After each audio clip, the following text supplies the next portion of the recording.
Hello दोस्तों, स्वागत करते हैं आपको हमारे इस प्यारे से यूट्यूब चैनल दीपू स्टडी में। दोस्तों, आज की इस वीडियो में बात करने वाले हैं कि बिहार बोर्ड मैट्रिक परीक्षा 2026 जितने भी स्टूडेंट 2026 में एग्जाम देने वाले हैं, केमिस्ट्री के चैप्टर नंबर 3 है धातु एवं अधातु। इसके 40 प्लस एमसीक्यू मतलब ऑब्जेक्टिव क्वेश्चन इस वीडियो में आपको देखने को मिलेगा और ये पार्ट 1 है। इसका पार्ट 2 भी आएगा क्योंकि इस चैप्टर से ज्यादा क्वेश्चन बनता है और ज्यादा नंबर का भी इस चैप्टर से पूछा जाता है।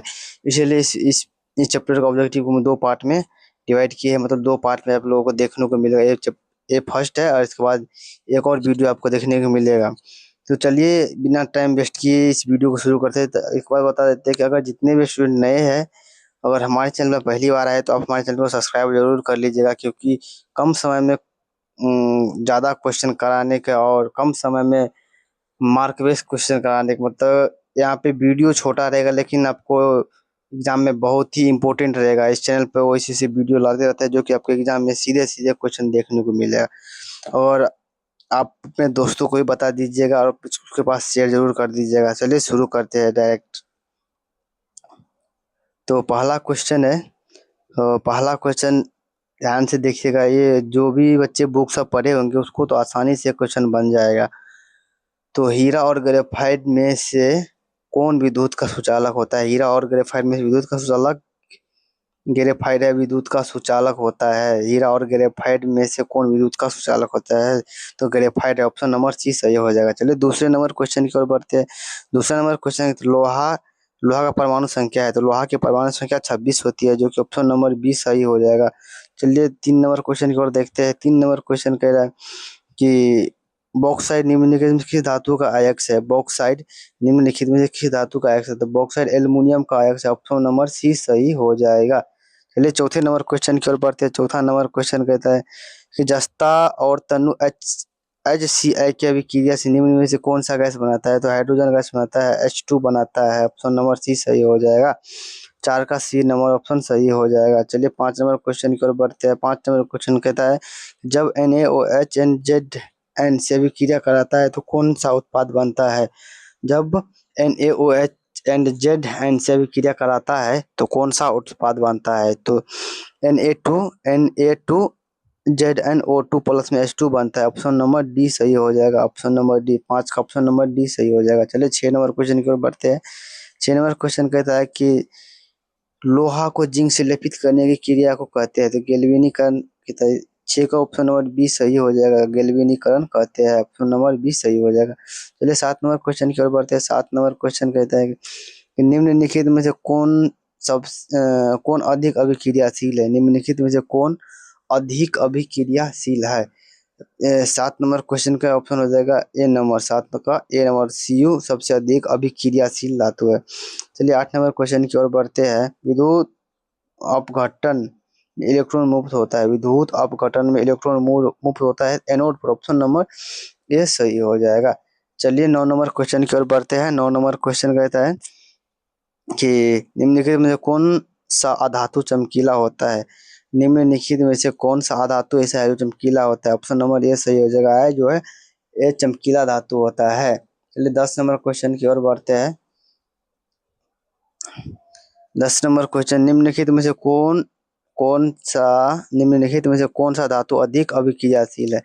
निम्नलिखित में से कौन सा ऐसा धातु है जो सबसे अधिक अभिक्रियाशील है? तो Na सोडियम जो है सबसे अधिक अभिक्रियाशील धातु है, ऑप्शन नंबर बी सही हो जाएगा। चलिए 11 नंबर क्वेश्चन की ओर बढ़ते हैं। 11 नंबर क्वेश्चन कहता है कि ऑक्सीजन परमाणु को 72 कक्षा में इलेक्ट्रॉनों की संख्या होती है। ऑक्सीजन परमाणु के 72 कक्षा में इलेक्ट्रॉनों की संख्या होती है। 11 नंबर क्वेश्चन के आंसर 6 हो जाएगा, ऑप्शन नंबर बी सही हो जाएगा। चलिए 12 नंबर क्वेश्चन की ओर बढ़ते हैं। 12 नंबर क्वेश्चन कहता है 12 नंबर, पीतल है, धातु है, अधातु है, मिश्र धातु है या उपधातु है? तो 12 का ऑप्शन सी सही हो जाएगा। पीतल क्या है? एक मिश्र धातु है।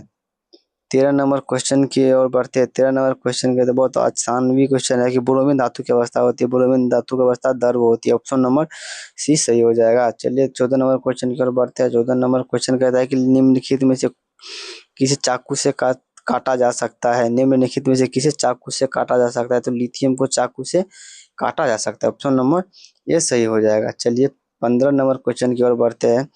15 नंबर क्वेश्चन, निम्नलिखित में से कौन आयनिक यौगिक है? निम्नलिखित में से कौन आयनिक यौगिक है? 15 नंबर क्वेश्चन का आंसर हो जाएगा सी नंबर, CaCl2 हो जाएगा। ऑप्शन नंबर सी सही हो जाएगा। चलिए 16 नंबर क्वेश्चन की ओर बढ़ते हैं। 16 नंबर, निम्नलिखित में से कौन उपधातु है? निम्नलिखित में से कौन उपधातु है? तो Sb उपधातु है। 19 नंबर क्वेश्चन के बाद,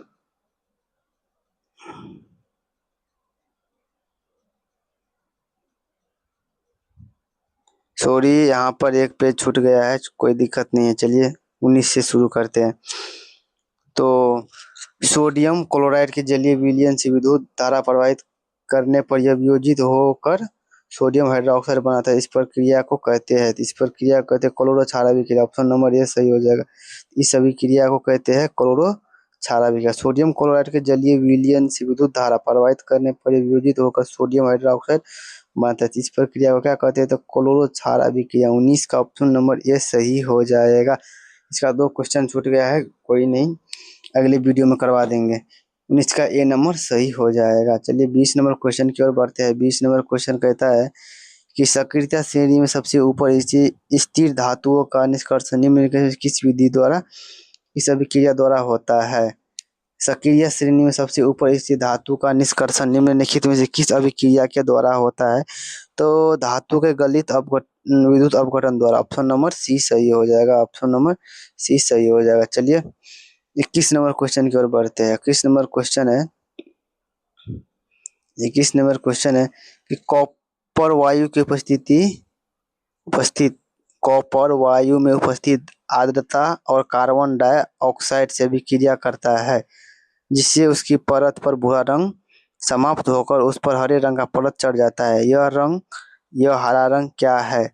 यह हरा रंग कॉपर ऑक्साइड है। Copper oxide. Option number A सही हो जाएगा। चलिए 22 नंबर क्वेश्चन की ओर बढ़ते हैं।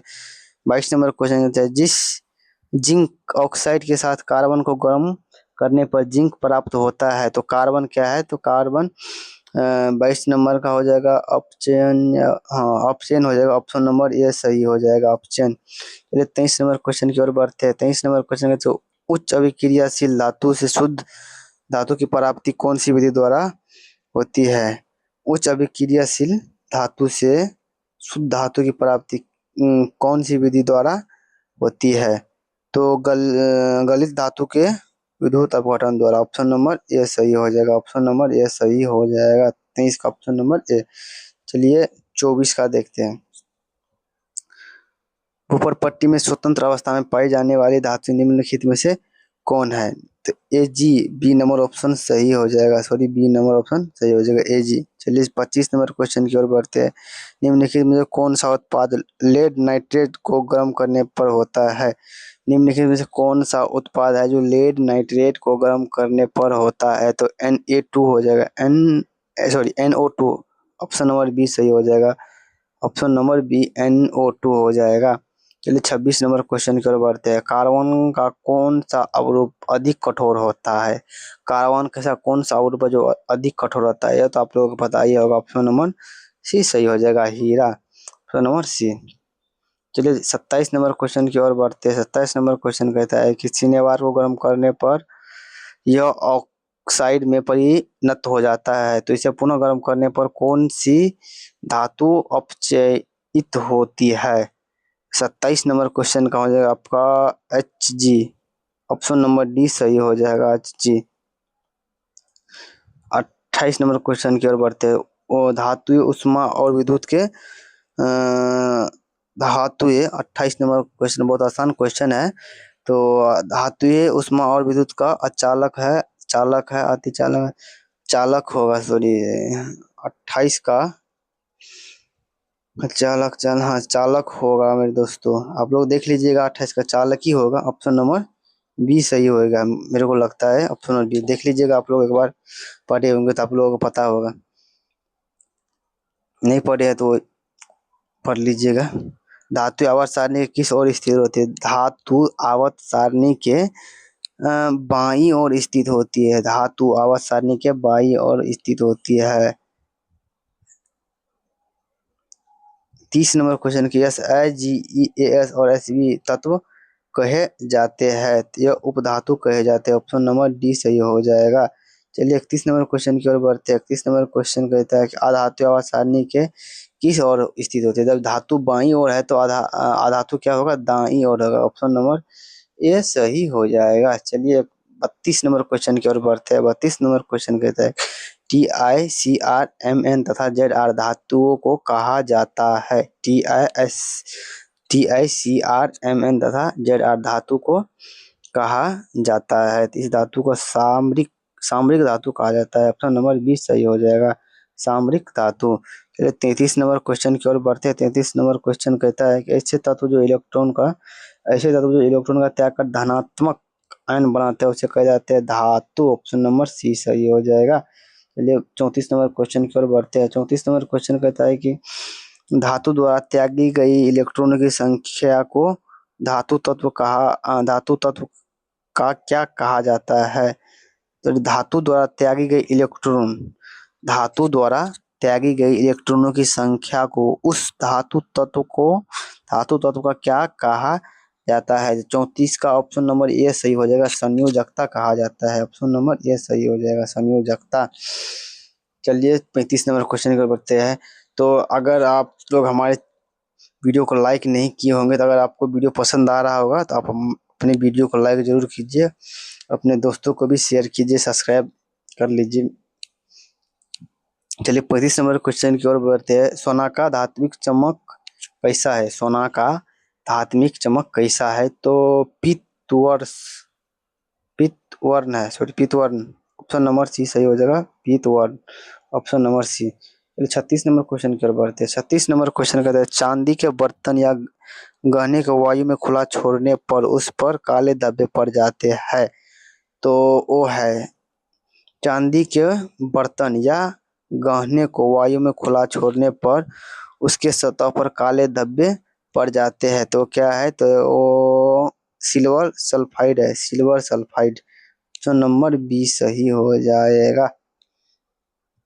चलिए 37 नंबर क्वेश्चन की ओर बढ़ते हैं। 37 नंबर क्वेश्चन है धातु और अधातु में इलेक्ट्रॉन का स्थानांतरण यौगिक को कहते हैं। धातु और अधातु में इलेक्ट्रॉन का स्थानांतरण से बने यौगिक को कहते हैं।